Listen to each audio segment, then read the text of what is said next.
I'm sitting in my favorite chair by the window. I can see the pond and the old oak trees. The weather is nice in Hialeah today. The sun not as relentless as it usually is in Miami. 78 is the age when you begin to appreciate each day without joint pain. My palms covered in age spots clutch a cup of tea. Every morning I brew it with a special recipe, a sprig of mint and a slice of lemon. The house is quiet, too quiet for someone who has lived in it for almost 50 years. Sometimes I turn on the radio, let it chatter in the background, give the illusion of another person's presence. My name is Brantley Haldane. I was widowed 5 years ago, and every day since then has been like the last. I opened the day planner given to my Iris for her 70th birthday. Write everything down, Brant, she said then. Your memory isn't the same anymore. She was always practical. Today's entry is succinct. 15000. Call Ashton. My son rarely calls himself, so I've developed the habit of reminding him of my existence once a week. Ashton is my only son, 45 years old, a successful real estate professional. Iris and I had hoped for more children, but fate had it differently. After a difficult delivery, the doctors said we couldn't have any more children, so we gave all our love to Ashton. I look at the picture on the mantelpiece. Me, Iris, and 10-year-old Ashton with the Grand Canyon as a backdrop. We smile. We were still a real family then. Iris with her brown eyes and unruly curls that she stubbornly tried to straighten. Ashton, freckled and inquisitive, with a funny tooth that was later fixed with braces. In 5 hours, I'll call my son. Most likely I'll get an answering machine or, if I'm lucky, Piper, his wife. She's never hidden her attitude toward me. To her, I'm just an old man standing between her and the inheritance. Her cold voice is always tinged with irritation. Oh, it's you, Brantley. Ashton's busy. I'll tell him you called. Piper came into Ashton's life 11 years ago, when he was already successful enough to attract the attention of such a woman. I remember meeting them at Christmas dinner. She seemed so attentive and caring. Mr. Haldane, she said then, Ashton has told me so much about you. I feel as if I've known you for years. There was calculation in her eyes, but I didn't want to spoil my son's holiday and smiled. Iris, on the other hand, sensed something wrong right away. Brant, that woman is looking at our boy as a good investment, Iris said that night. I laughed at her suspicions, but she was right, as always. I rise from my chair, leaning on my cane. This is the 3rd year I've used it, not because of weakness, but because of the confidence it gives me. A sense of control is important when you're over 70 and the world increasingly sees you as an infirm old man. In my bedroom, in the right dresser drawer, is a file folder. I check its contents every week, even though nothing changes. Bank statements, wills, insurance policies, real estate documents. The total amount is impressive even to me, a man who has been a financial auditor all his life and knows the value of money. In my 40 years at Marshall Enterprises, I've accumulated enough to provide for a secure old age. $3 million in accounts, a house in Hialeah worth about $1 million, and a country house with a lakefront lot that is now valued at about $2 million. That's the house I signed over to Ashton 2 years ago. Or rather, that's what he thinks. I walk back into the living room and glance at the clock. 14, 20, 40 more minutes until the bell rings. My gaze falls on the picture of Iris on the wall. She's smiling at me from San Juan Beach, where we celebrated our 45th anniversary. 6 months later, she was diagnosed with pancreatic cancer. When Iris got sick, Ashton and Piper suddenly became more attentive. Piper even offered to hire a nurse. We'll help with the expenses, she said, but I knew what she meant. We'll pay for the nurse with your money. I declined. I had Veronica, a neighbor, a retired nurse, who helped Iris and me for a nominal fee. She truly cared for her, not just doing a job. In those final months, Ashton came twice, but Piper never once. She's allergic to medicinal odors, her son explained. Of course, there was no allergy. It was just that Piper couldn't stand the sight of her dying mother-in-law. Iris left quietly in her sleep, holding my hand. Her last words were, "Keep Ashton safe from her." I didn't promise. I didn't want her last thoughts to be about Piper. I just nodded and kissed her coldening palm. A lot of people came to the funeral. Iris was loved. She had taught history at the local college for 30 years and had impacted the lives of many students. Piper was flawless in her role as the grieving daughter-in-law. The perfectly tailored black dress, the restrained tears, the caring hand on her husband's shoulder. The theatricality of her every gesture was obvious to me, but the guests seemed to believe it. After the funeral, Ashton and Piper stayed for a week, ostensibly to help me with the paperwork. In reality, they wanted to learn about Iris's will and our shared assets. Piper was disappointed to discover that Iris had left her part of the house to me and not Ashton. "Is that fair?" she asked at dinner one night, trying to sound dispassionate. "Iris knew I'd leave everything to Ashton," I replied, "but she wanted me to be protected for the rest of my life." "Of course, Brantley," Piper smiled, but her eyes remained cold. The phone rings, snapping me out of my memories. 1500, right on schedule. "Hey, Dad," Ashton's voice sounds strained. In the background, I hear Piper's voice saying something about the party. "Ashton, it's good to hear from you. How's it going?" The standard response follows. "It's good. Lots of work." Then a pause and the inevitable question, "How are you? Are you in good health?" Over the years, I've learned to hear the subtext. "Are you still hanging in there? Isn't it time we got our inheritance?" "Fine," I reply. "Dr. Ramirez says I have the heart of a 30-year-old. That's a lie. Dr. Ramirez is concerned about my blood pressure, but that's information I prefer to keep to myself." Ashton sounds both relieved and disappointed. "That's great, Dad. We talk about the weather, politics, the new restaurant that opened in Hialeah. Everything except what's really important. Why does he visit me so rarely? Why has he become even more aloof since Iris died? Why does he let Piper lead this siege, this slow grinding out of the old man while he waits for his death and inheritance? By the way," he says near the end of the conversation, "Piper and I were thinking of stopping by the country house next weekend to see if everything's okay. I know it's not the condition of the house they're checking, but it's market value. Land in that neighborhood is skyrocketing in price." "Sure," I reply. "You have the keys. You can stay the night if you want." "Thanks, Dad. Well, I've got to run. I'll call you next week." "Sure, son." The conversation is over. I look at Ashton's picture on the wall. This picture is from 8 years ago, before Piper completely subjugated him. There was still a spark in his eyes then, but now there's just tiredness and hidden irritation. After Iris left, I thought a lot about how everything had gone wrong. Ashton was a good boy, loving, caring, a little naive. Meeting Piper changed him. She's beautiful and smart, and she knows what she wants. And what she wants is money. My money. I pour myself a whiskey and sit back in my chair. The doctor forbids alcohol, but 1 glass a week is my personal therapy. Iris wouldn't approve, but Iris is gone, and this is one of the many reminders of her absence. I noticed the first signs of change in Ashton about a year after they were married. Calls became less frequent, visits shorter.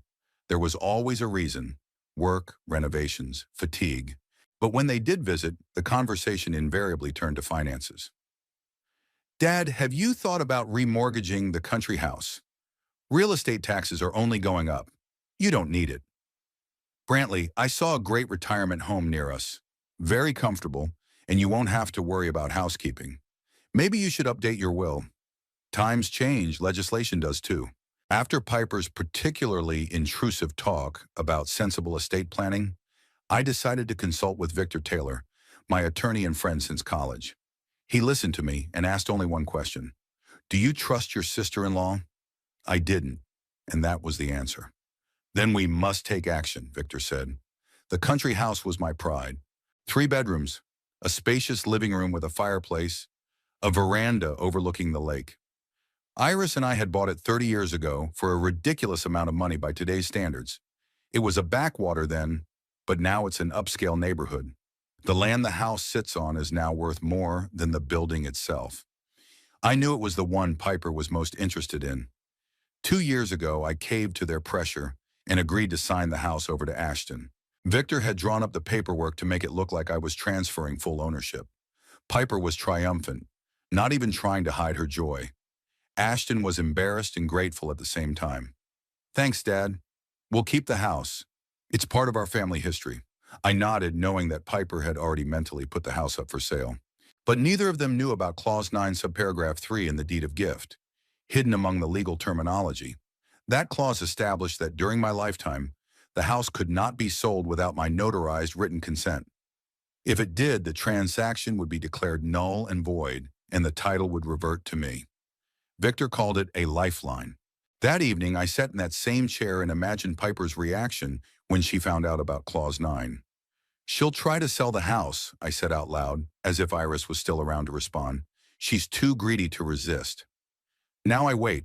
Perhaps this strange game of cat and mouse isn't too worthy of a 78-year-old man. But it gives me a purpose, a reason to wake up every morning. I want to see Piper's plans fall apart. I want Ashton to finally realize who he's committed his life to. Victor calls once a month. "Nothing yet?" he asks, and I reply, "Patience, old friend. The spider takes its time with the fly." And so I sit back, sipping my whiskey, waiting for my phone to ring again. But not with the weekly call from my son, but with news that will change the balance of power in our little family drama. I don't hate Piper. I don't even blame Ashton for his weakness. I just want justice. I want to be seen not as a wallet, but as a human being. Not as an obstacle, but as a father who has loved and continues to love despite everything. But if I'm honest with myself, deep down I want more than that. I want them to pay for every fake smile, for every insincere question about my health, for turning Iris's last years into a fight over an inheritance that isn't even an inheritance yet. I finish my whiskey and close my eyes. Tomorrow will be a new day. And who knows, maybe it will be tomorrow that the next act of our family play begins. There weren't many things in my life that I was truly proud of. Iris, 46 years of marriage without a single major scandal, Ashton growing up to be a decent man, and my career as a financial auditor, flawless from day one to the last. Now at 78, I've lost almost everything that mattered. This morning I was going through old photo albums, found a shot of 3-year-old Ashton and me building a sandcastle at Key Biscayne Beach. He was so excited when we worked together to hoist a flag made from a popsicle stick and a paper triangle to the top. I was a hero in his eyes then, a man who could do anything from fixing a broken toy to solving any of life's problems. If someone had told me then that in 40 years my son would look at me as a burden, I wouldn't have believed it. When exactly did things change? Perhaps the first cracks appeared in his adolescence, rebellion, the desire to assert himself, the usual conflicts for this period. But the real rift came when Piper came into his life. I remember their first meeting as if it were yesterday. Ashton was 34, had been working at Bronson & Associates real estate agency for 6 years, and had just been promoted to senior manager. At the company Christmas party, he'd met Piper, who worked there as a marketing coordinator. 3 months later, he brought her to meet us. Piper Eddington, 30 years old, impeccable education, polished manners, and an icy coldness behind the perfect smile. She brought us a bottle of expensive wine and a homemade pie, supposedly baked by her own hand. I found out later that she never cooks. The pie was from a fancy bakery downtown. "Mr. and Mrs. Haldane," she said, shaking our hands. "I've heard so much about you. Ashton literally won't stop talking about his amazing family." Iris said later that her tone gave her goosebumps. "My wife has always been sensitive to falsity. She wants something else, not Ashton," Iris said that night when we were alone. I watched her look around the house, evaluating every single thing. Even looked in a sideboard drawer when she thought I couldn't see. I brushed off her words. I thought Piper was being nice and trying to make a good impression. "You're being too hard on her, honey. The girl was just nervous."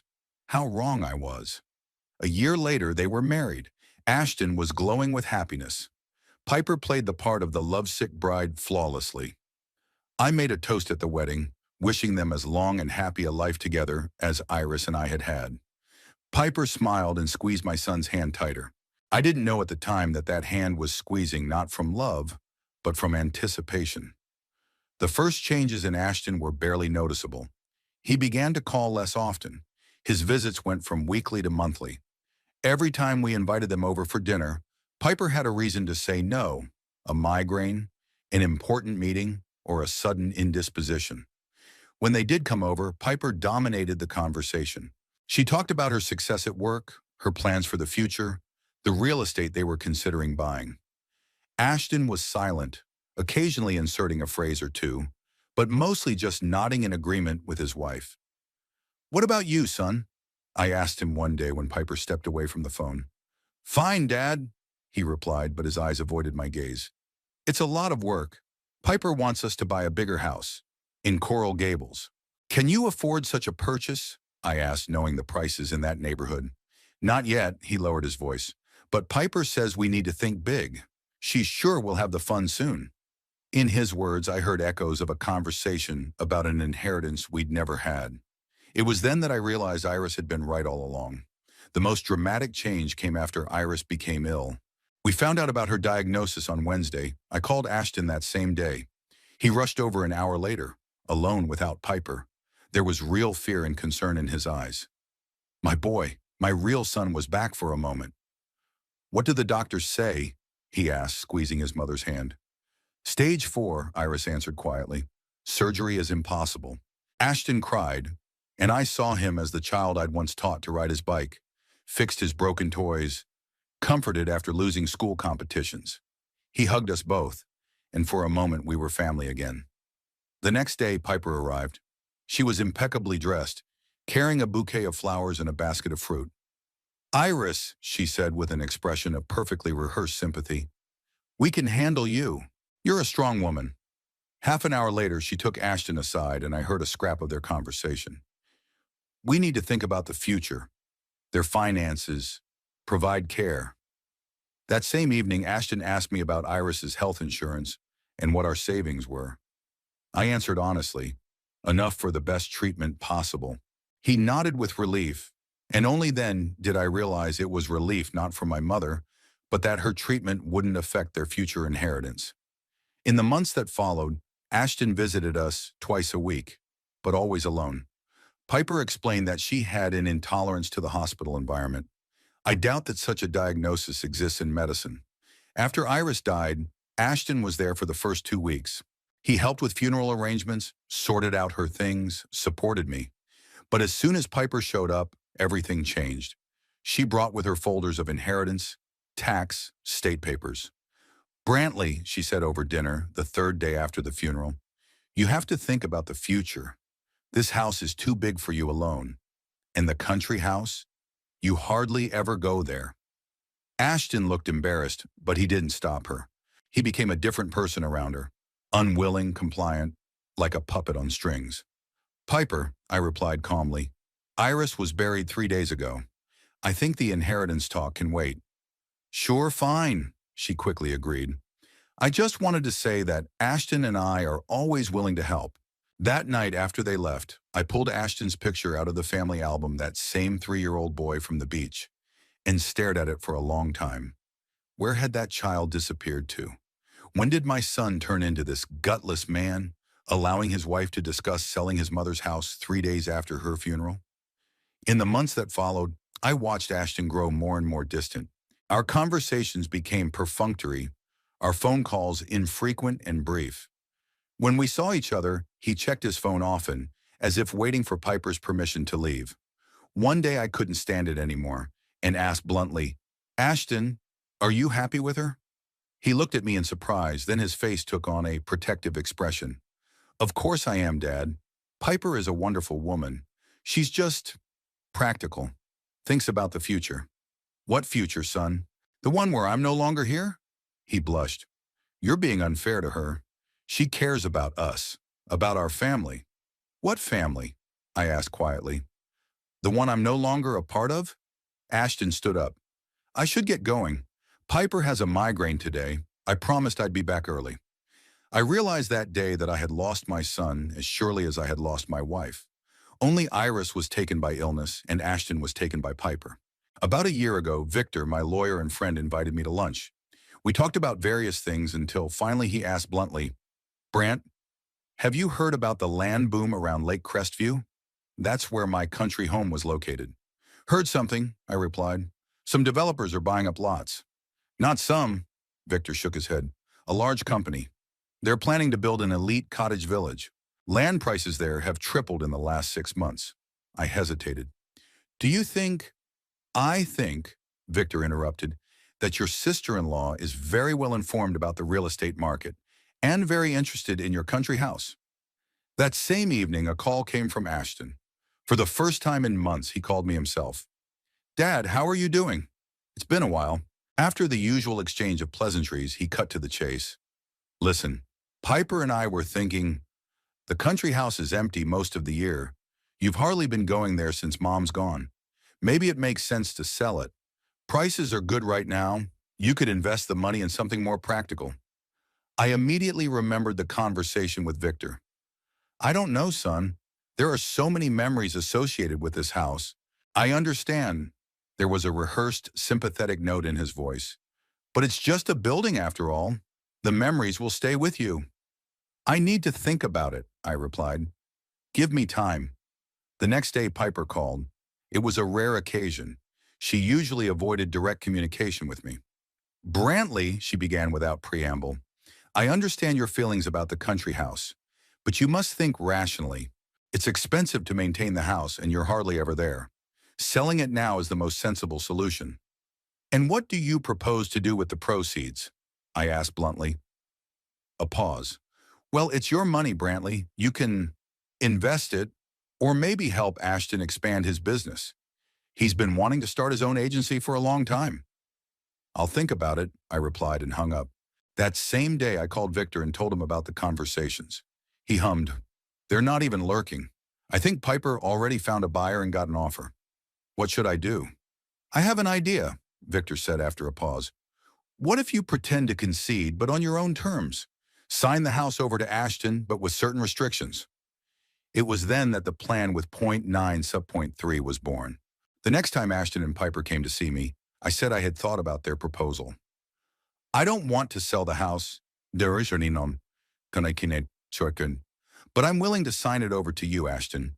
It would be my gift to you. The house you spent so many happy summer vacations in should belong to you." Ashton looked dumbfounded. Piper tried to hide her triumph, but her eyes shone with greed. "Dad, are you sure?" Ashton asked. That's very generous." "Absolutely sure. Victor is already preparing the papers. We'll be able to sign them next week." "Brantley," Piper turned to me for the first time all evening, "this is a very wise decision. I know how dear this house is to Ashton. He'll take good care of it." I smiled, knowing she was lying. Ashton wasn't particularly fond of that house. As a teenager, he had complained that it was boring, no internet, nothing to do. It was Piper who now wanted that house, or rather the money from its sale. A week later at Victor's office, we signed the papers. Piper insisted on being present, even though it wasn't legally necessary. She'd scrutinized every page, but paragraph 9, subparagraph 3, was so cleverly worded that it got lost among the legal wording. After signing, Ashton gave me a hug. "Thanks, Dad. We'll keep the house in the family." Piper was smiling, but I could see she was already mentally calculating the profit from the sale. When they left, Victor asked, "Do you think she'll try to sell?" "I don't doubt it. The only question is when." "And then what?" "Then," I replied, "my son will finally see who he married." Now, 2 years later, I'm still waiting. My weekly conversations with Ashton have become even more superficial. He rarely mentions the country house, as if he's afraid I'll ask why they never moved there, or at least spend weekends there. I know Piper's waiting for the right moment, probably waiting for more price increases, or just the right buyer who will pay cash right away, no questions asked. Sometimes I find myself thinking that this whole house thing is some kind of revenge, not just for Piper, but for Ashton, for letting her change me, for betraying my mother's memory, for forgetting who I used to be. But then I look at his childhood photos, and anger is replaced with sadness. I don't want revenge on my son. I want him back. And if that means teaching him a cruel lesson, so be it. In a way, Piper and I are alike. Both manipulative, both waiting for the right moment, both willing to do whatever it takes to get what we want. Except our goals are different. She wants money, I want my son. And so I wait for the phone to ring and for Piper's voice to tell me the news that will set in motion the final act of our family drama. I know it's coming. Greed always trumps caution, especially when millions are involved. I drove by the country house recently and noticed that the lawn hadn't been mowed in a while and fallen leaves had accumulated on the porch. Ashton and Piper haven't been there in months. To them, it's not a home, not a place of memories, just an asset in a portfolio waiting to be monetized. The saddest part is that Ashton doesn't even realize how much he's changed. Sometimes, in rare moments of sincerity, I see glimpses of the former son. Like when he asks about my health and there's real concern in his eyes for a second. But then Piper coughs or glares at him and the mask falls back into place. I often wonder what Iris would say about our situation. She's always been wiser than me about family matters. Perhaps she would have found a way to reach Ashton without these intrigues and traps. But she isn't here, and I must act as I see fit. Keep Ashton safe from her, were her last words. I am doing my best to fulfill that promise. The weather in Hialeah was atrocious. It was raining for the third day in a row, turning my neat garden into something between a swamp and a lake. I sat on the veranda, sheltered from the weather, and watched the water dripping off the roof in a steady stream. The weather matched my mood, overcast and heavy. Today was my 78th birthday, a round date that is customary to celebrate with loved ones. But my loved ones were Iris in the grave and Ashton, who hadn't even called. Well, what did I expect? Over the past year, my son had only called when he needed something. I pulled out my phone and checked it. No, not broken, just silence. No greetings. In the past, back when Iris was still alive, we always had a family dinner for my birthday. Nothing fancy, just getting together, eating, talking, reminiscing about the past, discussing the present. Now I'm sitting alone on the veranda with a cup of cool tea and listening to the sound of the rain. I wasn't expecting a lavish feast or expensive gifts, just a phone call. "Happy birthday, Dad." 4 words. How hard could it be? At 2 o'clock in the afternoon, the doorbell rang. I rose from my chair, leaning on my cane, and slowly went to open it. On the doorstep stood Lorraine, my neighbor, with a small box in her hands. "Happy birthday, Brantley," she smiled, holding out the box to me. I invited her in, but she declined. No, I'll just be a minute. I have a cake in the oven. I just wanted to say congratulations." Lorraine is a widow, like me. Her husband died 8 years ago of a heart attack. We share not only a neighborhood, but a common fate. Both of us have lost life companions. Both of us are alone. Sometimes we have dinner together, discuss books, or just sit on the veranda and be quiet. Her company makes me feel comfortable. "Thank you, Lorraine." I accepted the box. "You're the only one who remembered." Ashton didn't call.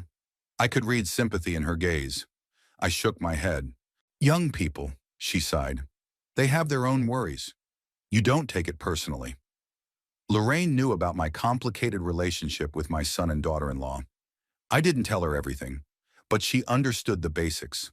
Sometimes I felt like she saw right through me, all my fears, my hopes, my frustrations. "Drop by tonight if you feel like it," she said as she left. "I have a bottle of good wine." After she left, I opened the box. Inside was a small chocolate cake with a single candle, the kind you buy for lonely people, a one-size-fits-all, and a card that said, "Brantley, may each day bring you joy. Happy birthday, Lorraine." I put the cake on the table and decided that I would eat it tonight with the glass of wine my doctor had forbidden me. It's okay to break your diet on your birthday. The phone rang around 3 in the afternoon. I got up slowly and went to the phone, thinking it was finally Ashton. But an unfamiliar number popped up on the screen. "Brantley Haldane here," I said. "Hello," said a female voice. "My name is Rebecca Montgomery, and I'm an attorney for Bloomfield Development." I was wary. It was a company I knew, a big real estate developer that was buying up the land around the lake where my country house was located. More specifically, Ashton's house now. What can I do for you?" I asked. "Mr. Haldane, we've had some confusion with the paperwork. We signed a preliminary agreement to purchase the lot and house on Lake Crestview with your son Ashton Haldane and his wife Piper. However, it has now come to light that there is some sort of stipulation in the property deed statement." I interrupted her. "Ms. Montgomery, I'm afraid you've come to the wrong place. I am indeed the former owner of that house, but I passed it on to my son 2 years ago. Any questions about the sale you should take up with him." There was a pause, then the lawyer spoke up. "That's exactly the problem, Mr. Haldane. A condition in the deed states that the house cannot be sold without your written consent during your lifetime. You did not give such consent, did you? No, I did not, I replied calmly. And I didn't even know about the plans to sell it. Another pause. I see. In that case, could we arrange a meeting? Our company is very interested in acquiring this plot, and we are ready to discuss terms that would suit everyone. You should discuss all the terms with my son, I said firmly. I have nothing to do with this deal. But your signature is required. Goodbye, Ms. Montgomery. I hung up the phone and took a deep breath. So, here we go. Piper had found a buyer for the house and apparently had already signed some preliminary documents. Now the developer has discovered paragraph 9, subparagraph 3, and is trying to resolve the issue directly with me. Not 5 minutes later, the phone rang again. This time the number was a familiar one. Ashton. Dad? My son's voice sounded strained. Hello, Ashton. I'm waiting for your congratulations. Congratulations? A second's pause. Oh my God, it's your birthday today. I'm sorry, Dad. I'm totally swamped. That's okay, I said. I just had an interesting conversation with one Miss Montgomery of Bloomfield Development. She thinks she's buying our country house for some reason. Silence on the other end of the line. Then, Dad, I've been meaning to tell you. Piper and I have decided it's time to sell the house. It's sitting empty, with only maintenance money going out, and prices are good right now. I wanted to consult with you, but Piper said the old man doesn't have to know everything, right? Ashton sighed. You're being unfair to her.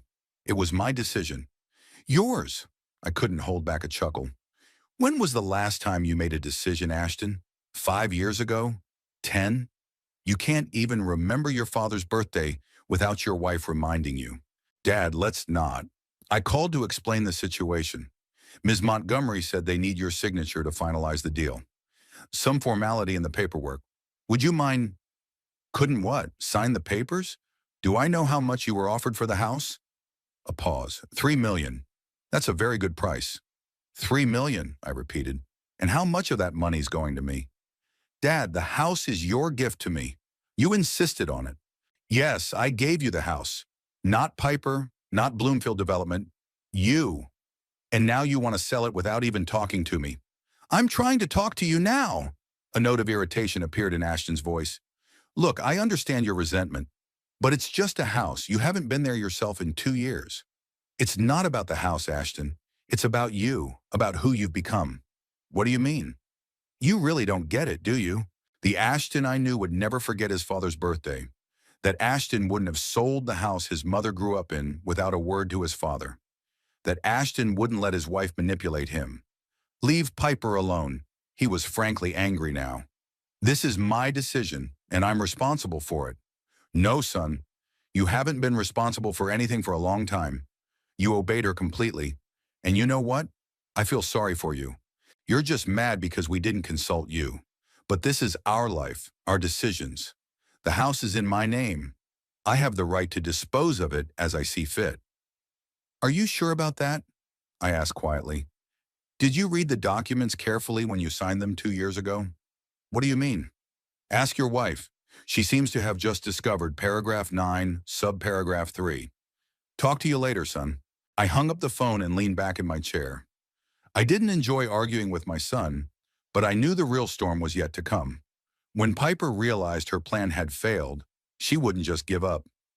I sat watching the rain outside the window when the phone rang for the 3rd time. The screen popped up with a name, Piper. I took a deep breath and answered it. Good afternoon, Piper. What kind of tricks are you up to, Brantley? Her voice rang with rage. No pretense, no politeness, just naked, unconcealed anger. What do you mean? I asked calmly. Don't pretend.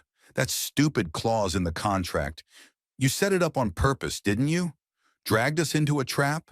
A trap? I couldn't hold back a chuckle. What trap, Piper? I was just protecting my interests. And now it looks like I've protected my son's interests as well. Your country house is sold, dumb old man. Bye, she shouted, clearly hoping this blow would make me give up.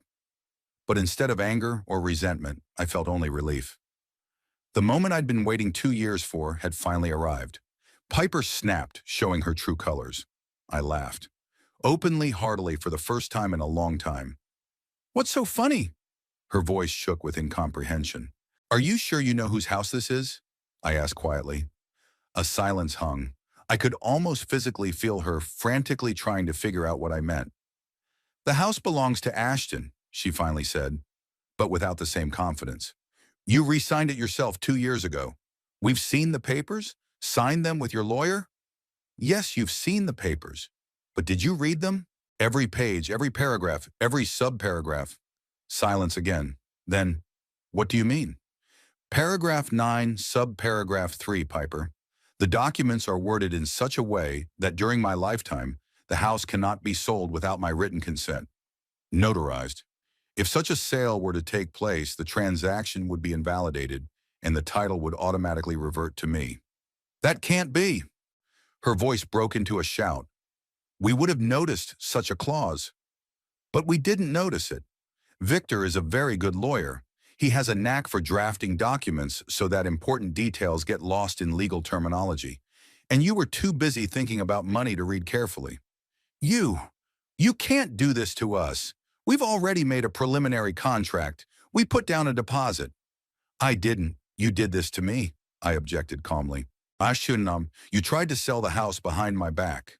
A house I gave to my son, not to his greedy wife or a real estate developer. All agreements with buyers are null and void. Any court will side with me. You're going to regret this, old man, Piper shouted out. Do you realize what you've gotten us into? We've already gotten the deposit. Spent some of the money. That was it. My assumption was confirmed. Not only had they entered into a contract, but they had spent money they technically didn't have. That's your problem, I said. You sold something you had no right to sell. I always knew you hated me. I could hear the hysterical notes in her voice. You've been trying to turn Ashton against me from the beginning. But he's my husband, do you hear me? Mine.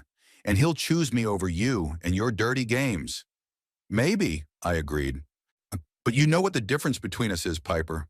I love my son, and I want the best for him. And you only love the money you can get through him. Go to hell, she shouted and hung up. I slowly put the phone down and felt my hands shaking. Despite my ostensible calmness, the conversation was not easy for me.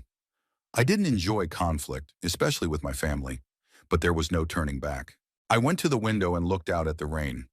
It had intensified into a downpour.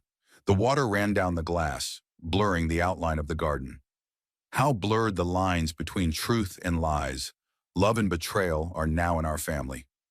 Piper panicked, that much was obvious. She hadn't just jeopardized the deal, she'd already managed to spend part of the deposit.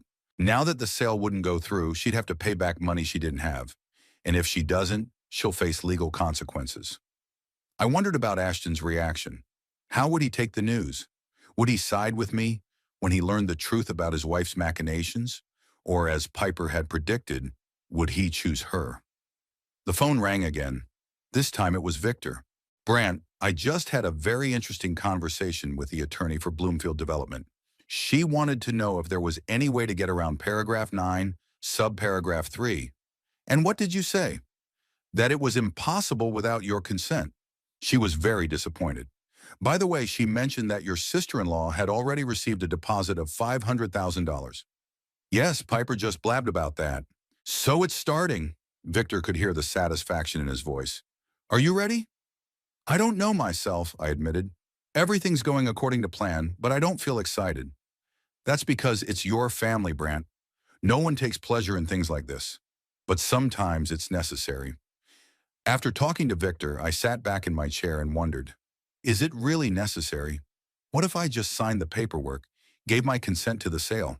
Ashton and Piper would get their $3 million, and I'd save us all the scandal and legal trouble. But then greed wins. Piper will think she can manipulate me further. Ashton will never see who his wife really is. And the memory of Iris, of our family, of all those summer days at the lake will be completely erased. No, I can't back down. Not for revenge, but for justice. For Ashton, who lost himself when he became the puppet of an ambitious and greedy woman. For Iris, whose last words were a plea to protect our son. I took the small cake Lorraine had given me and stuck a candle in it. I lit it and made a wish, like I did when I was a child. for my son to be himself again, that he would see the truth, that he'd find the strength to stand up to Piper. As I blew out the candle, I looked at my phone. Sooner or later, it would ring again, and it would be Ashton who would have to choose between his wife and his father, between lies and truth, between greed and dignity. I've waited 2 years for this moment, the moment when everything would change, and now it has come on my 78th birthday, a strange gift from fate. The rain outside the window gradually subsided, giving way to the evening sun. The first rays broke through the clouds, creating shimmering highlights on the wet grass. Like glimmers of hope in a dark time, I remembered Lorraine's invitation and decided I would keep her company tonight. I'd have a glass of wine, talk about books, about life, about anything but family problems. And tomorrow. Tomorrow will be a new day and new battles.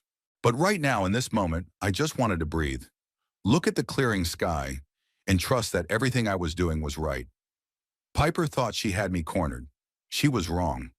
Now her life was starting to fall apart, and this was just the first stone in the avalanche of consequences she was about to experience. She knew now that her every move had been watched, her every machination foreseen, that the house she had so flippantly promised to sell had never truly belonged to her. 3 days had passed since my birthday and that fateful phone call that turned my family's life upside down. 3 days of absolute silence from Ashton and Piper. I hadn't called them. They hadn't called me. But I knew there was a real storm lurking behind that silence. On the morning of the 4th day, I got a call from Victor. "Are you sitting down?" he asked in lieu of a greeting. "Yes. What's wrong?" "I just got a call from Richard Bloomfield, the owner of Bloomfield Development. He's furious. Turns out Piper didn't just sign a preliminary contract with them. She got a deposit of $500,000 in cash.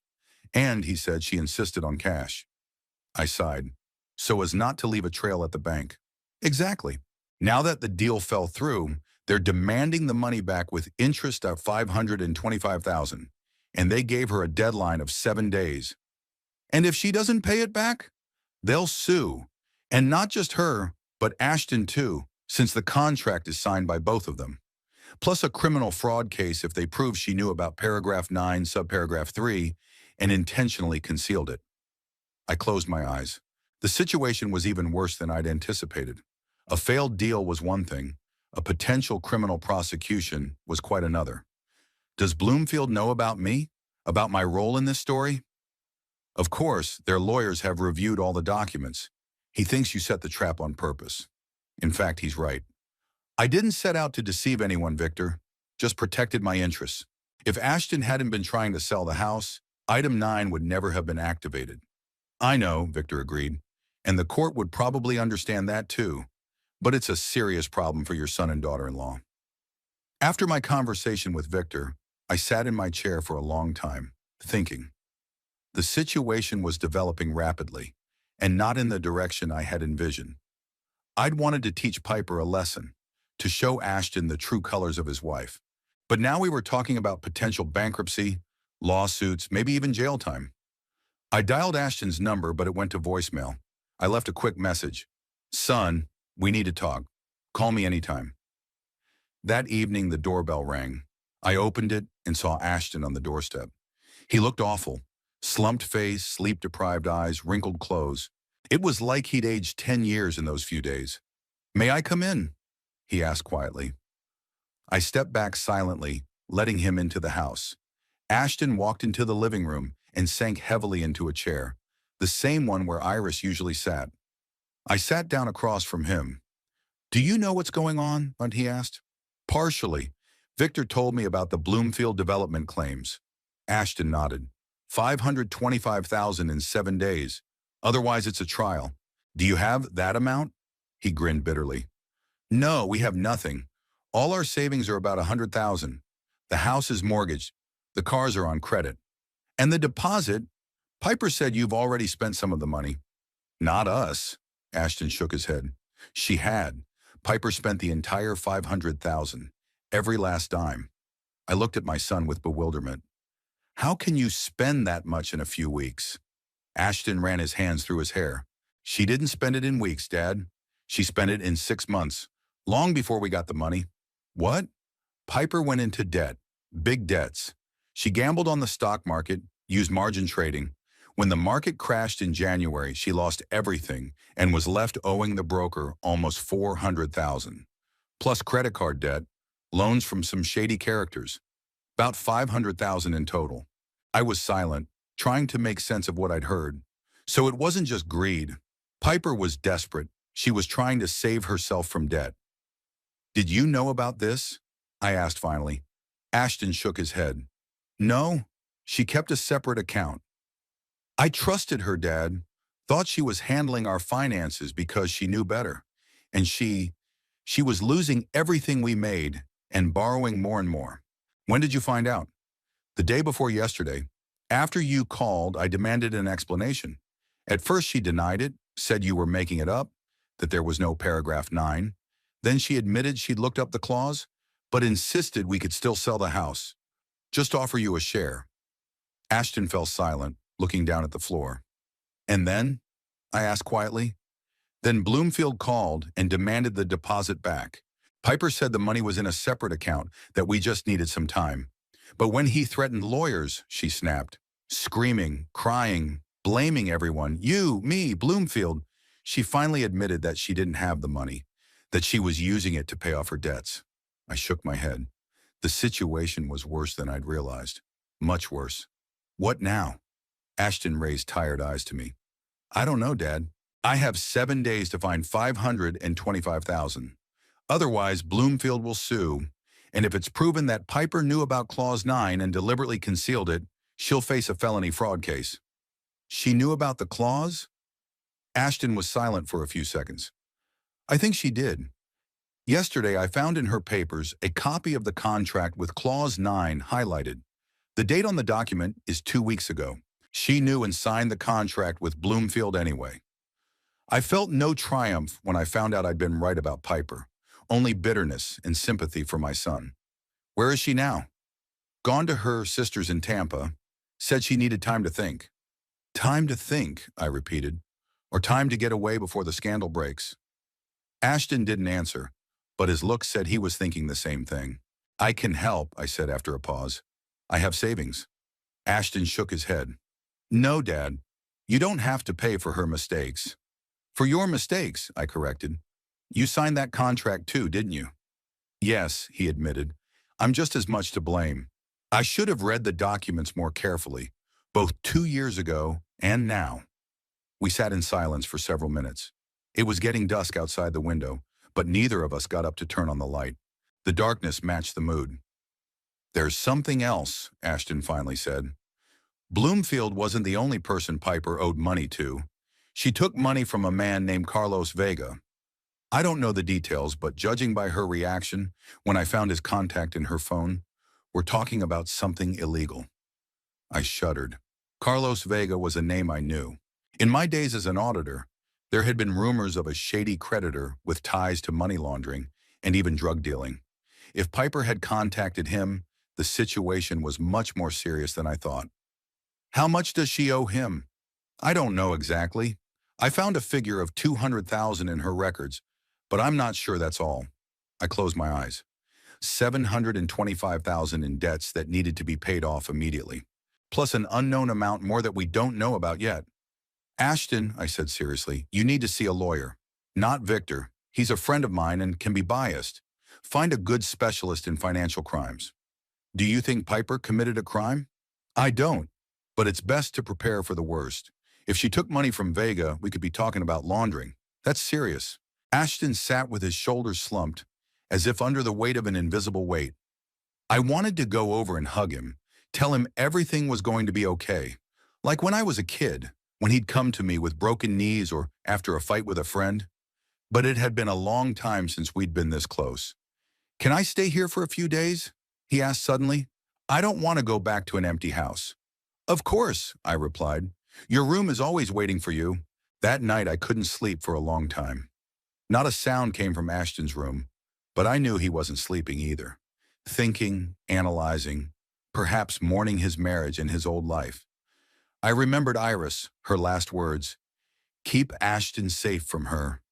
I wonder what she would say now. Would she approve of my actions or reproach me for letting the situation go this far? I'll never know, but I hope I'm doing the right thing. In the morning, I found Ashton in the kitchen. He had already made coffee and was now sitting at the table, looking something up on his phone. "Good morning," I said. "How did you sleep?" "Not great," he admitted. "Too many thoughts." I nodded and poured myself some coffee. For the first time in a long time, we had breakfast together, just like when Ashton was a teenager and I was the father he trusted. "I've been thinking all night," he said, putting his phone away. So about Piper, about myself, about you and me." I waited silently for him to continue. "You know, after Mom died, something changed. Not just in our relationship, but in me. It's like I lost my footing. Mom was the link between us. Without her, it was like we forgot how to talk to each other." "That's true," I agreed. "Iris was always the heart of our family. When she died, I felt really bad.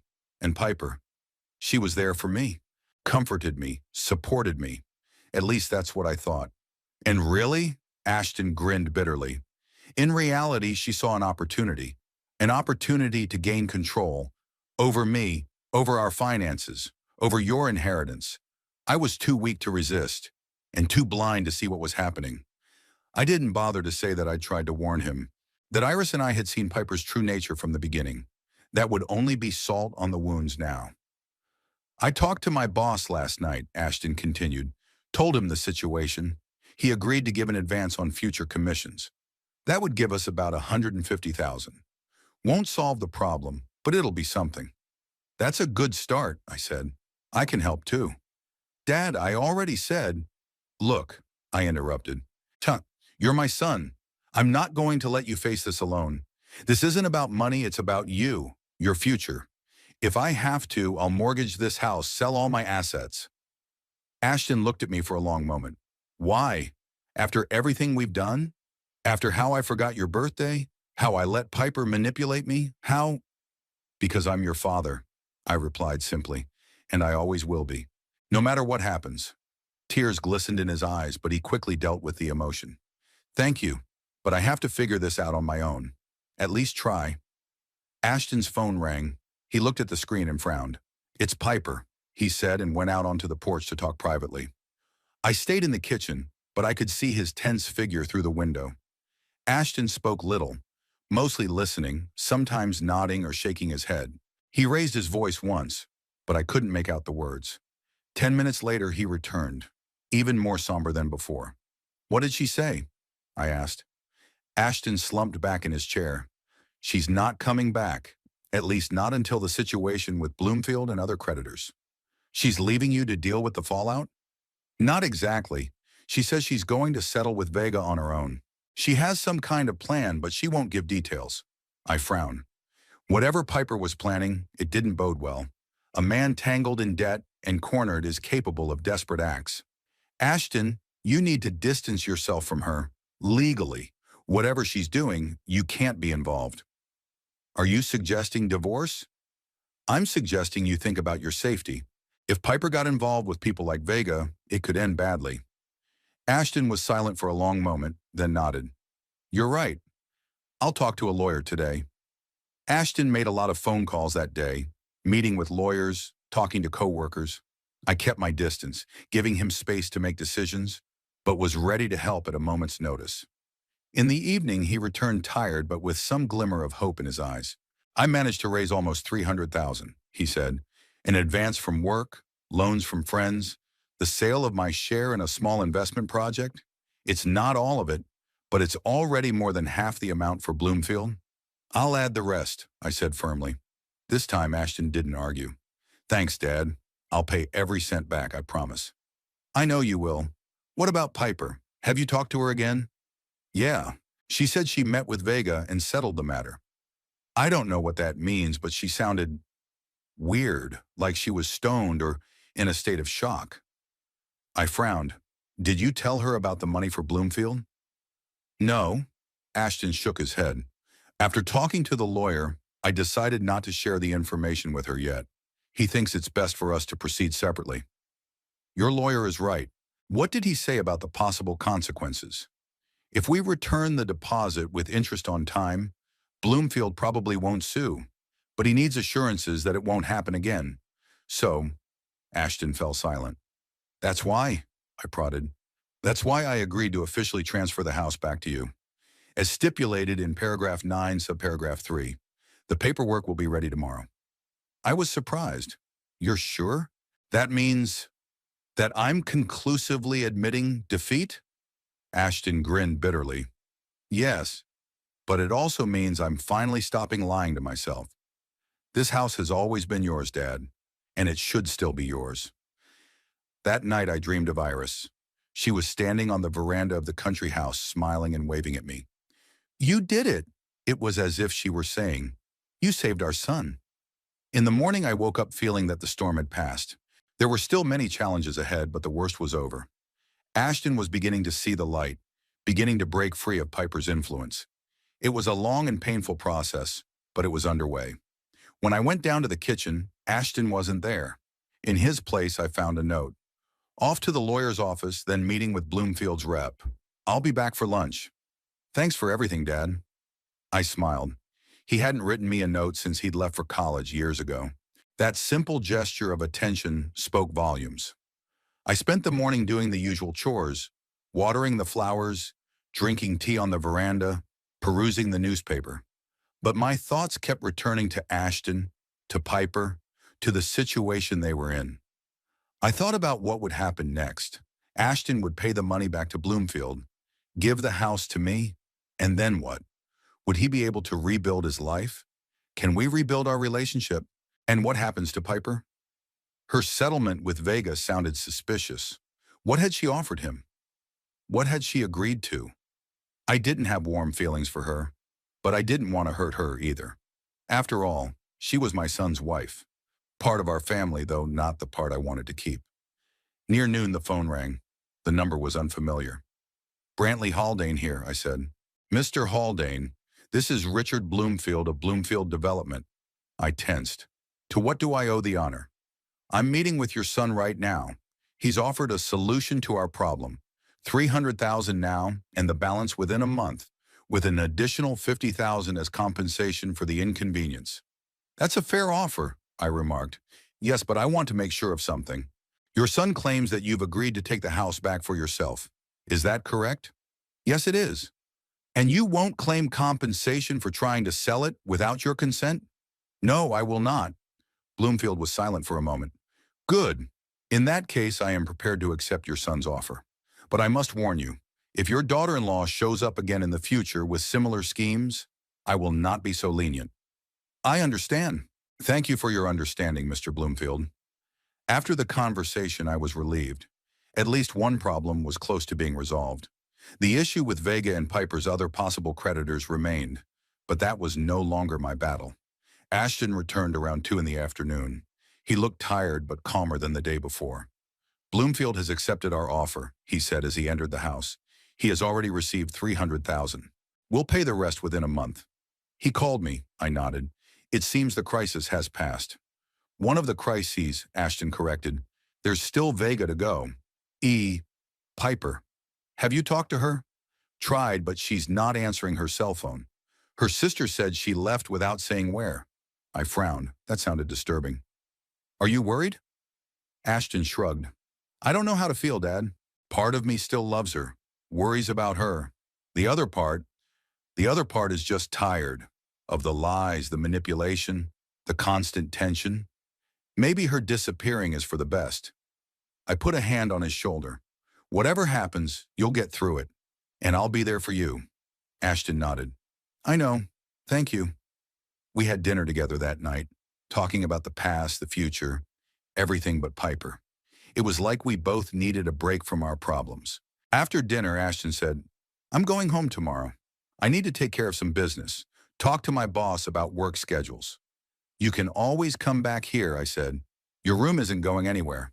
I know, he smiled, and it gives me strength.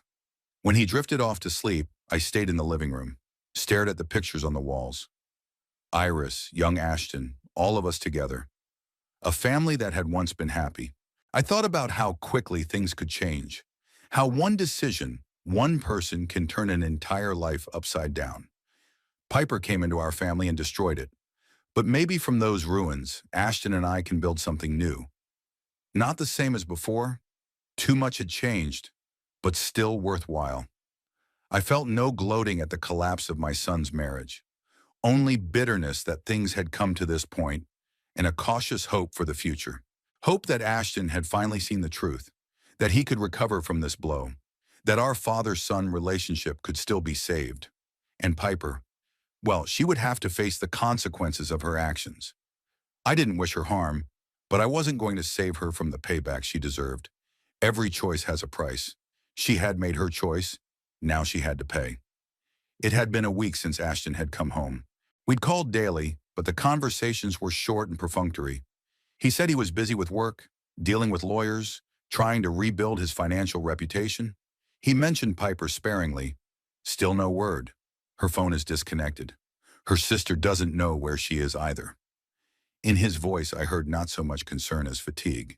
I did my usual chores, reading, cooking, talking to my neighbor Lorraine, who came by almost every day, ostensibly to borrow salt or flour, but really to check up on me. I liked her concern, even though I didn't need her care. I returned from the store on Thursday and found a message on my answering machine from Victor. Brant, call me back as soon as you can. There's news and it's interesting. I dialed his number immediately.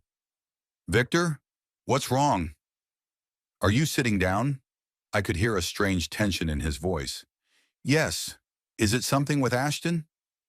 Not exactly. With your sister-in-law. A detective from Financial Crimes came to see me.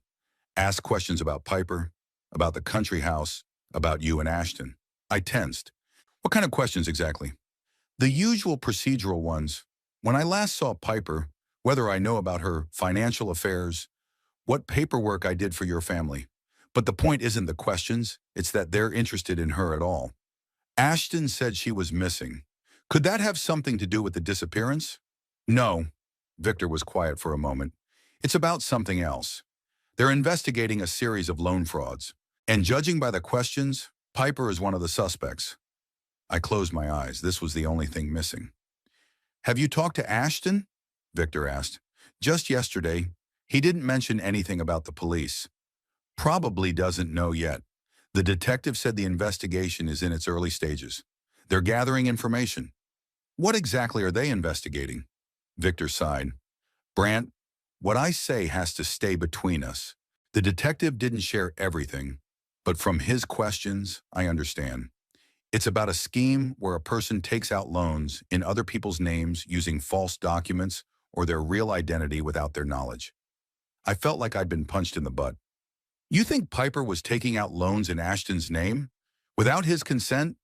I don't know for sure, but the detective asked if Piper had access to Ashton's files, knew his personal information, controlled the family finances. And what did you answer? The truth. That to the best of my knowledge, Piper was indeed involved in their family's finances, and that she had recently tried to sell the country house that technically belonged to Ashton, but with restrictions. I remained silent, trying to comprehend what I'd heard. If Piper really was taking out loans on Ashton's behalf, it wasn't just dishonest, it was a felony. Victor, I need to warn my son. Yes, and as soon as possible. If the police haven't contacted him yet, they will soon. He better be ready. After talking to Victor, I immediately called Ashton, but it went straight to voicemail. I left a short message. Son, call me as soon as you can. It's important. Then I sat back in my chair and thought about it. If the detective's suspicions were correct, and Piper was indeed taking out loans on Ashton's behalf, the scope of her deception was much larger than we'd realized. That would explain her sudden disappearance. She knew the truth was about to come out and decided to go into hiding. Poor Ashton. First the betrayal with the sale of the house, now this. How many more secrets was his wife keeping? I remembered a conversation I'd had with Ashton 2 years ago when he'd mentioned that Piper wanted to buy a house in Coral Gables. At the time, I asked if they could afford it, and he answered in the negative. But what if Piper had found a way to get that money after all? What if she'd already started her machinations then? The doorbell rang, interrupting my musings. Ashton stood on the doorstep with a small bag in his hand. Dad, he said, and I knew immediately from the look on his face. He knew. Can I come in? I silently led him into the house. Ashton walked into the living room and sank heavily into a chair. He looked even worse than the last time we talked. Gaunt, sunken eyes, a stubble he hadn't shaved in days. "You left a message," he said. "Is it police-related?" "Yes." Victor said a detective from the Financial Crimes Unit came to see him. Ashton nodded. "To me too. This morning. Asked questions about Piper, about our finances, about whether I gave her power of attorney for loans." "And what did you answer?" "The truth.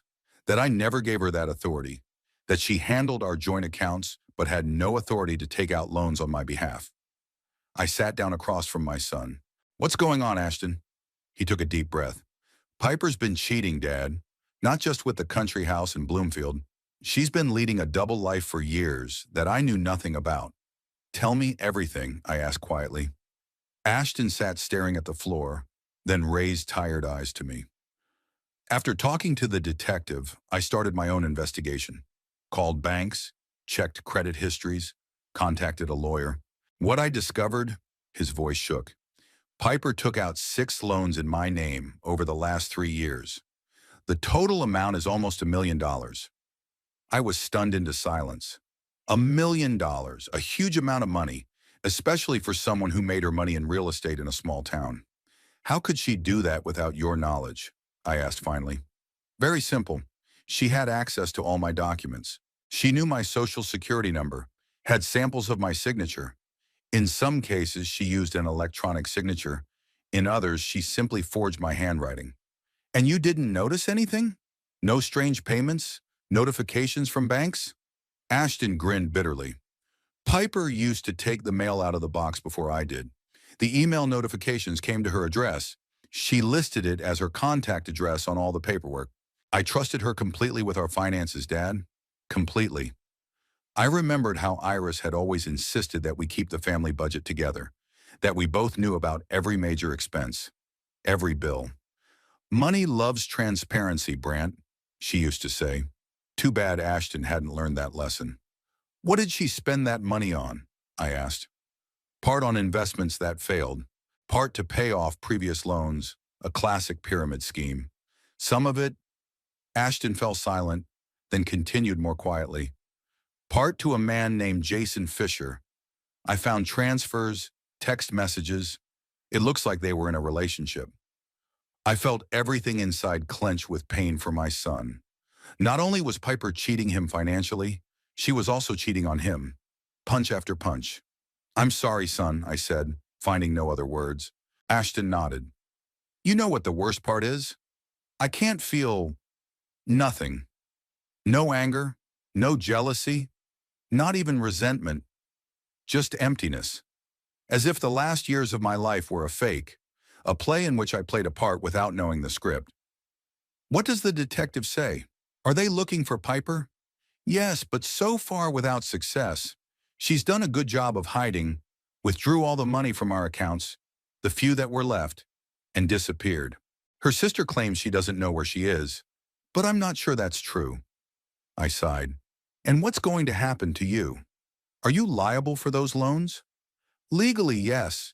The loans are in my name, with my details. It's possible to prove fraud, but it's a long process. In the meantime, the banks consider me a debtor." "How long will it take you to pay it off?" Ashton shook his head. "I don't know, Dad. I'd estimate that if I sell the house, the car, all the assets, and give half my paycheck away, 10 to 15 years. 10 years, I repeated. Half your adult life so far." "Yeah, unless the police find Piper and return at least some of the money. But I'm not counting on that." We sat in silence. It was starting to get dark outside the window, but neither of us got up to turn on the lights. The darkness matched the mood. "I was wondering," Ashton finally said, "can I live here for a while? I've put the house up for sale, but it'll be months before the deal goes through, and I can't pay the mortgage anymore." "Sure," I replied without hesitation. "Stay as long as you need to." "Thanks." Silence again. Then Ashton spoke quietly. "You were right about her, right from the beginning. You and Mom." I shook my head. "That doesn't bring me joy, son." "I know, but still, if I'd listened to you then, if I'd paid attention to the signs—" "It's no use thinking about if only.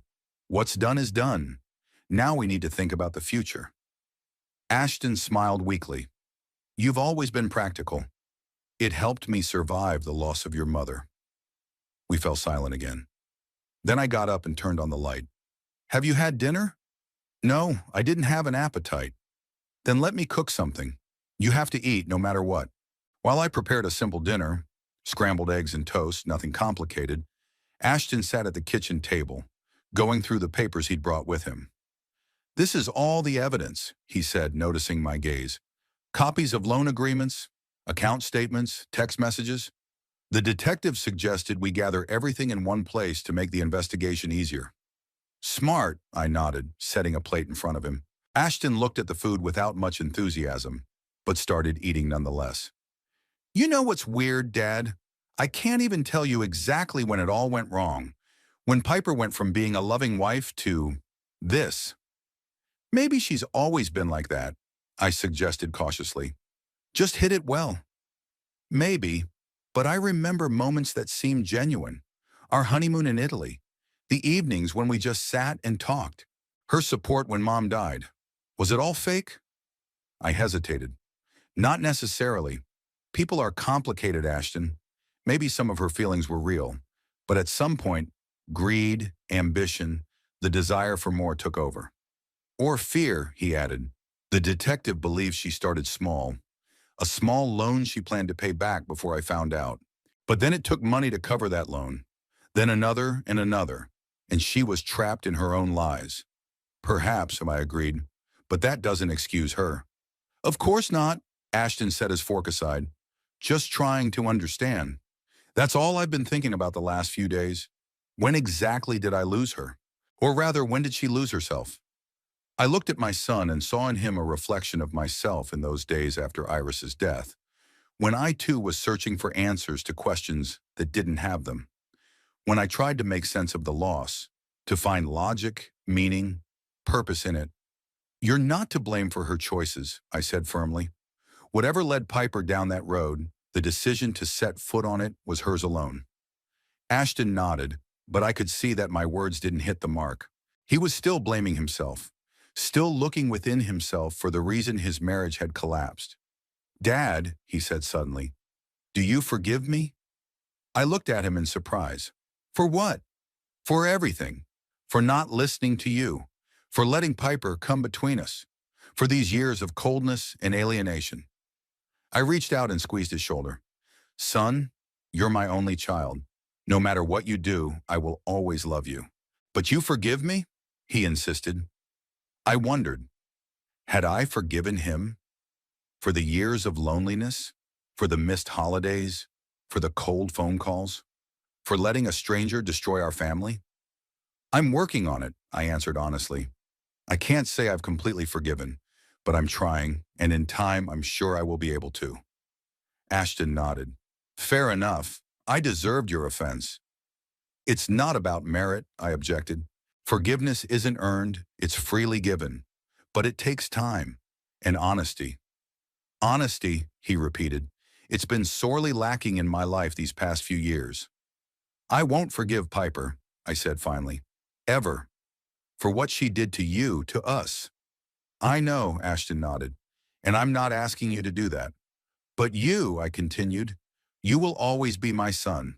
No matter what happens, my door is always open to you. No conditions, no reservations. Just remember that. 3 months isn't a long time on the scale of a 78-year life. But those 3 months changed everything. I sit on the veranda of my house watching the sun slowly sink below the horizon, coloring the Hialeah sky in shades of pink and orange. The evening is warm, with a slight breeze bringing the scent of blooming magnolias from a neighbor's garden. There is an envelope on the table next to me. Inside are the divorce papers Ashton received this morning, final certified by the court, ending my son's 11-year marriage. The divorce was finalized in absentia. Piper never returned, never appeared in court. After several unsuccessful attempts to serve her with a summons, the judge found her evasive and entered judgment in her absence. Technically, she is still wanted, both for loan fraud and failure to appear in court. In those 3 months, police have been able to reconstruct much of the picture of Piper's financial machinations. 6 loans in Ashton's name, totaling $1,020,000. 2 loans in her sister's name, totaling $370,000. And what came as a real shock to all of us? A loan in my name, $250,000, which I knew nothing about before the police visit. How she managed to get the loan in my name remains a mystery. Perhaps she used documents she had access to at Ashton's house, old copies of my papers kept by my son. Or more likely, she simply forged whatever was necessary. After all, if she could defraud her own husband for years, what should she have done to defraud the bank? Piper disappeared, but she left a trail of rubble in her wake.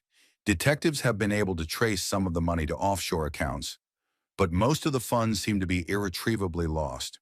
Jason Fisher, the man she had an affair with, has also disappeared. Police speculate that they are hiding together somewhere in South America, possibly Brazil or Argentina. Ashton's trying to hang on. He's still staying with me, though I've offered to help him get an apartment. "Not yet, Dad," he says. "We need to sort out our debts first." And he does. He works hard, methodically, without complaining. Working overtime, taking on extra projects, saving money on everything from clothes to food. He sold his and Piper's house for less than he'd bargained for, but it still paid off some of his debts. The bank that made the loan in my name, after an investigation, found it fraudulent and wrote it off. The rest of the loans are still on Ashton. He's negotiated a restructuring, stretching the payments out over 15 years. But even so, the monthly payments are huge. I've offered to help more than once, but Ashton refuses. "It's my cross to bear, Dad," he says. "I have to carry it myself." There's something of pride in that stance, perhaps even stubbornness. But I respect his choice. After all, every man has to decide for himself how to deal with the consequences of his decisions. And choosing Piper as his wife was Ashton's decision, as much as it pains me to admit it. It's getting late. I glance at my watch. Ashton should be back soon. He promised to buy groceries for dinner. Today is a special day, not just because the divorce papers have come through, but because it's the anniversary of Iris's death. 6 years. Sometimes it seems like she left yesterday. Other times it seems like it's been forever. I remember her last words, "Keep Ashton safe from her." I wonder if Iris knew how it would turn out. Did she foresee the magnitude of the disaster our son Piper would lead us to? Or did she just sense something amiss, as she always does when it comes to people? The gates open, and Ashton's car, an old Ford that he'd hastily bought after selling his expensive BMW, pulls into the yard. He parks, gets out with bags of groceries, and walks toward the house. "Hey, Dad," he says as he walks up to the veranda. "Sorry I was late. There was a line at the store." I smile. "That's okay. I'm in no rush to get anywhere." Ashton notices an envelope on the table. "Is that what I think it is?" "Yes." I nod. "It came this afternoon." He picks up the envelope but doesn't open it, just holds it in his hands as if testing its weight. "That's odd," he says finally. "I thought I was going to feel something. Relief, maybe, or sadness. But there's nothing. Just emptiness." "That's normal," I reply. "Emotions don't always come right away. Sometimes they need time." Ashton nods and puts the envelope back on the table. "I'm going to go get the groceries organized, and then we can have dinner." He leaves for the house, and I stay on the veranda, watching the sunset. I, too, am visited by strange feelings this day. I expected the final conclusion of the Piper story to be satisfying, maybe even some kind of perverse celebration. In the end, I was right about her. I saw her true nature from the beginning, tried to warn my son, and now time has proven me right. But instead of triumph, I feel only fatigue and bitter sadness. Sadness that my son lost so many years of his life to a man who didn't love him. Sadness that our relationship with Ashton, though rebuilding, will never be the same. Too much water has passed, too many unspoken words, unshed tears, unspoken pain left between us. We live under the same roof, but sometimes I feel like there's an invisible wall separating us. Ashton is grateful for the roof over my head, for my support, for the fact that I don't say "I warned you," but deep down he still blames me for not being able to convince him. for not being able to save him from Piper, just like he blames himself for not listening. After dinner, Ashton and I sit in the living room. He's silently going over the divorce papers. I'm reading a book, or pretending to read. In reality, my thoughts are far away. "So this is it," Ashton says, closing the folder. "Officially free to go." "How are you feeling?" I ask. He shrugs. "Weird. Like waking up after a long sleep and not immediately realizing where you are or what year it is." I nod. I know the feeling. It visited me after Iris died. Disorientation, losing my footing, having to redefine myself, my goals, my place in the world. "Have you thought about what you're going to do next?" I ask. "After you deal with your debts, I mean." Ashton smiles weakly. "That won't happen anytime soon, Dad. 15 years is almost an eternity." "I know, but still." He hesitates. "I don't know. Maybe I'll try starting my own business, or move to another town where no one knows the story. It's hard to plan that far ahead." I understand him. When a man drowns, he doesn't think about what he's going to do after he gets to shore. He only thinks about how he won't drown in the next second. "What about you, Dad?" Ashton asks suddenly. "What are your plans?" This question catches me off guard. Over the past few years, especially since Iris died, I've gotten used to living without much of a plan. Day after day, week after week, one small action after another. "I don't know," I answer honestly. "Maybe take a trip when things settle down. I've wanted to visit the Grand Canyon for a long time." "We were there when I was 10, Ashton recalls. "That's awesome. You, me, and my mom." "Yeah," I smile. "You were thrilled with the view. Couldn't look away from the edge. And Mom was always afraid you were going to fall. And you said men should face the abyss without fear." We both laugh at that memory. Moments like this are rare in our new life. Moments of pure, unadulterated joy at shared memories, without a shadow of bitterness or regret. "Maybe we could go together," Ashton says cautiously. "Someday, when I've cleared my debts." "Maybe," I nod, even though we both know that by the time Ashton pays off his loans, I'll be in my 90s if I even make it to that age. But the very thought that my son wants to make plans that include me is heartwarming. It's a small victory, a tiny step toward rebuilding our family. After Ashton goes to bed, I stay in the living room. I look at the pictures on the walls, Iris, a young Ashton, all of us together at different points in our lives. A family that was once happy. I think about the nature of greed, of betrayal, of loneliness, about how one decision, one person can change many lives. Piper came into our family and destroyed it from the inside out. But maybe this shattered version of our family was the real one? Maybe Piper just exposed cracks that already existed, but that we didn't want to see? I don't know. And in the end, it doesn't matter. What's done is done. You can't change the past, you can only move forward, trying not to repeat past mistakes. I wake up early in the morning. I go out on the veranda with a cup of coffee and watch the sun rise. A new day, a new page. I hear footsteps. Ashton is awake too. He comes out onto the veranda stretching. "Good morning, Dad. You're early." "Old men don't sleep much," I smile.